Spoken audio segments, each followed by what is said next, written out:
Tungod kay 7 months na lang eleksyon na, panahon na sa paghukom. Ang ngayon pa ba nga ipabilin sa katungdanan ang mga naglingkod sa kininiya gagahom karon mga kabumbo? Or ang ngayon na ba silang ilisan? Kung maayo ang performance isip mga public servant, ato silang ipabilin sa pwesto. Apan kung mga tapulan gani o nya wala magtanaw sa kaayuhan sa katawhan, aw kana ang ngayon nga ilisan, pulihan og bag-o. Kaning mga politiko, mura ra pud ni sila og mga nang-apply og trabaho. Unya kitang mga botante, kita maoy manager or kita maoy amo. Magdepende na nato kung ato pa ba silang i-renew.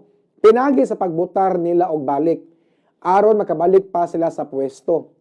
Kung di nataganahan sa ilang trabaho, aw dili na nato sila butaran para ilisa na pod og lain. Kanang mga tarong nga mga lagad sa katawhan, unya walay business interest o walay personal nga interest diha sa City Hall o baka sa munisipyo. Nakabantay ko sa mga politiko nga dili gani makita sa iyang mga konstituente. Apan karon dagko na kayo og ngisi. Nagparamdam na sila. Kusog na kayo manglamano. Ang uban misaad nga mo serbisyo kuno sila sa katawhan.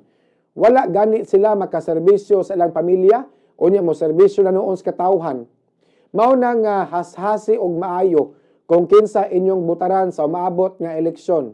Obserbari og maayo ang ilang lihok kung angayan ba silang butaran. Kay ako nagtuo nga ang uban ani nila nagpakitang tao lang. Left and right ang mga pulong-pulong, walag tuo ang mga handshaking. Lain-lain na mga pakulo sa mga politiko aron makuha ang pagsalig sa mga tao. Unta kitang mga botante matured na ta sa ingon ani nga hisgutanan og di nata magpailad pa sa uban nga mga kandidato nga way klaro og maayo lang sa permero mga kabombo.